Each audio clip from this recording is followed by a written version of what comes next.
नमस्कार, good morning, सुप्रभात। मैं नेत्राम एनआर कर्ण जी के क्लासेज में आपका स्वागत करता हूं। आज 5 अगस्त 2020 के जितने भी महत्वपूर्ण क्वेश्चन बन सकते थे वो सभी लेकर आया हूं। यहां पर मैं जो भी प्रश्न लेकर आता हूं बहुत ही अच्छे लेवल के प्रश्न होते हैं जिनके परीक्षा में आने की संभावना अधिक से अधिक होती है। प्रश्न के साथ साथ मैं अलग से फैक्ट बताता हूँ जिससे आपका स्टैटिक पोर्शन मजबूत होता है। दोस्तों, वीडियो को लाइक करें, शेयर करें और हमारे चैनल को सब्सक्राइब करें। दोस्तों, आज का जो पहला प्रश्न है बहुत ही इंपॉर्टेंट प्रश्न है, बहुत ही अच्छा प्रश्न है। देखिए, ये आज का हमारा पहला प्रश्न है। हाल ही में एचडीएफसी बैंक के नए सीईओ एवं एमडी कौन बने हैं? ऑप्शन है विजय शेखर, शशिधर, जगदीशन, अजय जैन, इनमें से कोई नहीं। सही जो आंसर है ऑप्शन बी है। बी इसका सही आंसर है, शशिधर जगदीशन। शशिधर जो जगदीशन है उनको आदित्यपुरी की जगह लिया गया है, आदित्यपुरी की जगह नियुक्त होंगे। वे 27 अक्टूबर को अपना पदभार संभालेंगे। वे बैंक से 1996 में फाइनेंस फंक्शन में मैनेजर के तौर पर जुड़े थे। उनके आने से बैंक के शेयर 4% बढ़ गए थे, 4% बढ़े। अभी इनको बैंक का जो एचडीएफसी बैंक है उसका सीईओ एवं एमडी बनाया गया है। फोटो दिखा देता हूं उनका। ये है जगदीशन, शशिधर जगदीशन। प्रश्न नंबर 2 देखिए। प्रश्न नंबर 2 ये भी बहुत ही अच्छा प्रश्न है, बहुत ही इम्पोर्टेंट प्रश्न है। देखिए, मर्सिडीज चालक लुइस हैमिल्टन ने सिल्वर स्टोन में ब्रिटिश ग्रांड प्री जीता है। वे किस देश के हैं? ऑप्शन है अमेरिका, जापान, सऊदी अरब और ब्रिटेन। सही जो आंसर है ऑप्शन डी है, ब्रिटेन। ये ब्रिटेन देश के हैं। ब्रिटेन के मर्सिडीज रेसर हैं लुइस हैमिल्टन ने हाल ही में संपन्न हुए फार्मूला 1 ब्रिटिश ग्रांड प्री 2020 का खिताब जीता है। उन्होंने दूसरे स्थान पर रहे रेड बुल के मैक्स वेस्टरपोन से 6 सेकंड कम समय लिया है। फरारी के चार्ल्स लेक्लर्क तीसरे स्थान पर रहे हैं। लुइस की जो टीम थी आखिरी क्षणों में मर्सिडीज के साथ वाल्टेरी बोल्टास दूसरे स्थान पर रहे थे, लेकिन 3 लैंप बाकी थे तब उनका टायर पंचर हो गया और वर्स्टापेन को आगे निकलने का मौका मिल गया। आगे बढ़ते हैं, एक फोटो दिखा देता हूं। यह है लुइस हैमिल्टन। आगे बढ़ते हैं प्रश्न नंबर 3। प्रश्न नंबर 3 देखिए, हाल ही में एयर फायर सेवा शुरू की है। ऑप्शन है बीएसएनएल, जियो, आइडिया, इनमें से कोई नहीं। ऑप्शन ए सही आंसर है, ऑप्शन ए इसका सही आंसर है। बीएसएनएल भारत संचार निगम लिमिटेड ने भारत एयर फाइबर सेवा शुरू की है। इस सेवा में बीएसएनएल फिलहाल महाराष्ट्र के अकोला एवं वाशिम जिलों में वायरलेस इंटरनेट कनेक्शन की सुविधा पहुंचाएगा। आगे बढ़ते हैं, प्रश्न नंबर 4। हाल ही में किस राज्य सरकार ने एक मास्क अनेक जिंदगी जन जागरूकता अभियान का शुभारंभ किया है? ऑप्शन है मध्य प्रदेश, केरल, असम, तमिलनाडु। इसका जो सही आंसर है ऑप्शन ए है। ए इसका सही आंसर है, मध्य प्रदेश। मध्य प्रदेश इसका सही आंसर है। मध्य प्रदेश के शहरी विकास और आवास जो मंत्री हैं भूपेंद्र सिंह द्वारा 1 अगस्त से 15 अगस्त तक चलाए जाने वाले जागरूकता अभियान एक मास्क अनेक जिंदगी का शुभारंभ किया है। यह अभियान कोविड-19 महामारी के संक्रमण से बचाव के लिए मास्क पहनने के बारे में जागरूकता फैलाने के लिए शुरू किया गया है।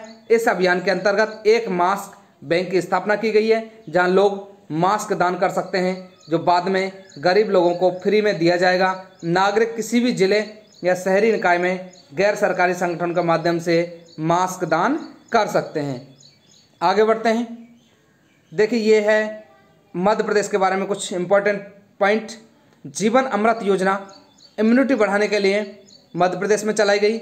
जीवन शक्ति योजना मास्क बनाने की योजना ये मध्य प्रदेश में चलाई गई। संकल्प योजना बुजुर्गों की सहायता के लिए। एफआईआर आपके द्वार ये भी योजना मध्य प्रदेश की है। रोजगार हेतु योजना कुशल श्रमिकों के लिए ये भी मध्य प्रदेश की योजना है। मध्य प्रदेश की राजधानी है भोपाल। मुख्यमंत्री हैं शिवराज सिंह चौहान। राज्यपाल हैं आनंदीबेन पटेल। इस राज्य का गठन 1 नवंबर 1956 को हुआ। विधानसभा की यहाँ 231 सीटें, राज्यसभा की 10 और लोकसभा की 29 सीटें। कुछ राष्ट्रीय पार्क हैं, प्रमुख राष्ट्रीय पार्क देखिए, कान्हा किसली टाइगर रिजर्व है, उसके बाद सतपुड़ा राष्ट्रीय पार्क, पेंच राष्ट्रीय पार्क, बांधवगढ़ राष्ट्रीय पार्क, पन्ना राष्ट्रीय पार्क, ये यहाँ के प्रमुख राष्ट्रीय पार्क हैं। सबसे ज़्यादा जो राष्ट्रीय पार्क है वो मध्य प्रदेश में है। आगे बढ़ें, प्रश्न नंबर 5, बहुत ही अच्छा प्रश्न है। हाल ही में किस राज्य सरकार ने संजीवन नाम से एक मोबाइल ऐप लॉन्च किया है? ऑप्शन है पंजाब, झारखंड, कर्नाटक और बिहार। ऑप्शन डी इसका सही आंसर है बिहार। बिहार सरकार ने संजीवन नाम का एक मोबाइल ऐप लॉन्च किया है। ये जो ऐप है कोरोना संक्रमण के प्रसार के रोकथाम हेतु स्वास्थ्य विभाग की ओर से जारी किया गया है। इस ऐप के माध्यम से लोगों को कोविड-19 से संबंधित जो जानकारी है वो मिलेंगी। ये ऐप केंद्र सरकार की आरोग्य जो सेतु ऐप था उसकी तरह कार्य करेगा। इस ऐप को अपने मोबाइल में डाउनलोड करने के बाद कोविड-19 से संबंधित सारी जानकारी ले सकते हैं। इस ऐप में चैट बॉक्स की भी व्यवस्था है जिस पर कोविड-19 से संबंधित प्रश्न पूछे जा सकते हैं। इसमें यह भी बताया जाएगा कि आसपास में जो भी हॉस्पिटल है उसमें कितने बेड खाली हैं और जो परीक्षण होगा उसकी रिपोर्ट भी ये बताएगा। प्रश्न नंबर अगला है, उससे पहले देखिए बिहार राज्य के बारे में। राजधानी पटना, सबसे बड़ा शहर भी यहाँ का पटना है, राजभाषा हिंदी है। इस राज्य का गठन 26 जनवरी 1950 को हुआ है। राज्यपाल फागू चौहान है, मुख्यमंत्री नीतीश कुमार हैं, विधायिका यहाँ पर द्विसदनात्मक है। विधान परिषद की 75 सीट, विधानसभा की 245, राज्यसभा की 16 और राज्यसभा की 16 और लोकसभा की, ये लोकसभा की है, लोकसभा की 40 सीट हैं। लोकसभा की यहाँ 40 सीट हैं। राष्ट्रीय पार्क देखिए, वाल्मीकि राष्ट्रीय पार्क है। इसके अलावा देखिए राजगीर वन्य अभ्यारण्य, कांवर झील पक्षी अभ्यारण्य, कैमूर वन्य जीव अभ्यारण्य, विक्रमशिला डॉल्फिन अभ्यारण्य, ये यहाँ और प्रमुख अभ्यारण्य है। इसके अलावा यहाँ की प्रमुख जो नदी है कोसी नदी है, जिसको बिहार के शोक के नाम से जाना जाता है। कई बार प्रश्न पूछा गया है कि बिहार का शोक किस नदी को कहा जाता है, तो बिहार का शोक कोसी नदी को कहा जाता है। क्यों कहा जाता है? क्योंकि ये हर साल अपना रास्ता बदल लेती है, अलग अलग रास्ते पर बहना स्टार्ट कर देती है। आगे बढ़ते हैं, प्रश्न नंबर 6। प्रश्न नंबर 6 देखिए, हरियाणा पंचायत चुनाव में महिलाओं के लिए कितने फीसदी सीटें अब आरक्षित होंगी? 10%, 30%, 50% और 75%। सही जो आंसर है ऑप्शन सी है 50%। 50% इसका सही आंसर है। हरियाणा सरकार ने इस फैसले को सैद्धांतिक मंजूरी दे दी है। जो हरियाणा के उप मुख्यमंत्री हैं दुष्यंत चौटाला ने कहा है कि पंचायती राज संस्थाओं में महिलाओं को 50% आरक्षण मिलने से ग्रामीण विकास जो है वो तेजी से होगा, महिला सशक्तिकरण को बढ़ावा मिलेगा। देश के 20 राज्य पहले ही पंचायत राज संस्थाओं में महिलाओं को 50% आरक्षण दे चुके हैं। इनमें आंध्र प्रदेश, बिहार, पंजाब, गुजरात, कर्नाटक, मध्य प्रदेश, ओडिशा, महाराष्ट्र, राजस्थान, तमिलनाडु, ऐसे कई राज्य हैं जो पहले ही 50% आरक्षण महिलाओं को दे चुके हैं। अभी हरियाणा सरकार ने महिलाओं को 50% आरक्षण पंचायत चुनाव में निर्धारित किया है। बात करते हैं यहाँ पर हरियाणा की। हरियाणा राज्य की राजधानी चंडीगढ़ है। सबसे बड़ा शहर यहाँ का फरीदाबाद है। घनत्व 573 वर्ग किलोमीटर। इस राज्य का गठन 1 नवंबर 1966 को हुआ। मुख्यमंत्री हैं मनोहर लाल खट्टर। राज्यपाल जो हैं सत्यदेव नारायण आर्य हैं। विधानसभा की 90 है, राज्यसभा की 5 सीटें और लोकसभा की 10 सीट। प्रमुख राष्ट्रीय पार्क देखिए, सुल्तानपुर नेशनल पार्क है। इसके अलावा नदियां हैं यमुना, घग्गर, मरकंडा, ये प्रमुख यहाँ की नदियां हैं। आगे बढ़ते हैं, प्रश्न नंबर 7। प्रश्न नंबर 7 देखिए, किस राज्य के राज्यपाल विश्वभूषण हरिचंदन ने हाल ही में किस राज्य सरकार के 3 राजधानी वाले योजना को मंजूरी दे दी है? ऑप्शन है आंध्र प्रदेश, तमिलनाडु, कर्नाटक और राजस्थान।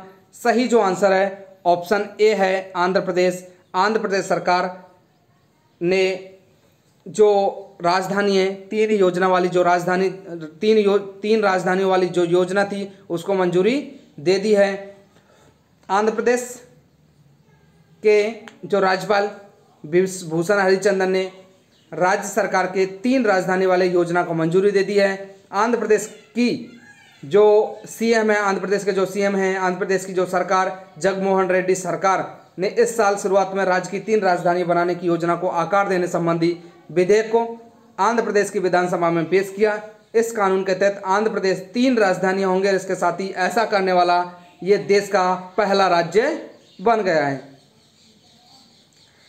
आंध्र प्रदेश की जो कार्यपालिका है यानी सरकार विशाखापट्टनम से काम करेगी, राज्य विधानसभा अमरावती में होगी और हाई कोर्ट कर्नूल में होगा। आगे बढ़ते हैं। प्रश्न नंबर 8। उससे पहले देखिए आंध्र प्रदेश के बारे में कुछ पॉइंट। राजधानी हैदराबाद, सबसे बड़ा शहर यहाँ का विशाखापट्टनम है। जिले 13 हैं। भाषा यहाँ की तेलुगु है। कई बार भाषा से संबंधित प्रश्न पूछे गए हैं। साउथ के जितने भी स्टेट हैं उनकी भाषा आपको याद होनी चाहिए। राज्यपाल ब्रजभूषण हरिचंदन, मुख्यमंत्री जगनमोहन रेड्डी। विधायिका जो है द्विसदनात्मक है। विधान परिषद की 58 सीटें हैं। विधानसभा की 176, राज्यसभा की 11 और लोकसभा की 25 सीटें। भाषा के आधार पर अलग होने वाला पहला राज्य बना था ये। कई बार प्रश्न पूछा गया है कि भाषा के आधार पर अलग होने वाला पहला राज्य कौन सा है, तो आंध्र प्रदेश। राष्ट्रीय पार्क यहाँ पर देखिए पापीकोंडा नेशनल पार्क है और श्री वेंकटेश्वर नेशनल पार्क, ये यहाँ के प्रमुख नेशनल पार्क हैं। प्रश्न नंबर 8 देखिए, बहुत ही अच्छा प्रश्न है ये भी। किस राज्य सरकार ने हाल ही में अपने अधिकारियों को 20 अगस्त 2020 से इंदिरा रसोई योजना शुरू करने का निर्देश दिया है? इंदिरा रसोई योजना शुरू करने का निर्देश दिया है पंजाब, राजस्थान, झारखंड और हिमाचल प्रदेश। ऑप्शन बी इसका सही आंसर है। राजस्थान इसका सही आंसर है। राजस्थान के जो मुख्यमंत्री हैं अशोक गहलोत, उन्होंने हाल ही में अपने अधिकारियों को 20 अगस्त 2020 से इंदिरा रसोई योजना शुरू करने का निर्देश दिया है। इस योजना के तहत जरूरतमंद और गरीबों को 8 रुपये प्रति प्लेट में स्वस्थ और पौष्टिक भोजन मिलेगा। योजना पर राजस्थान सरकार प्रति वर्ष 100 करोड़ रुपए खर्च करेगी।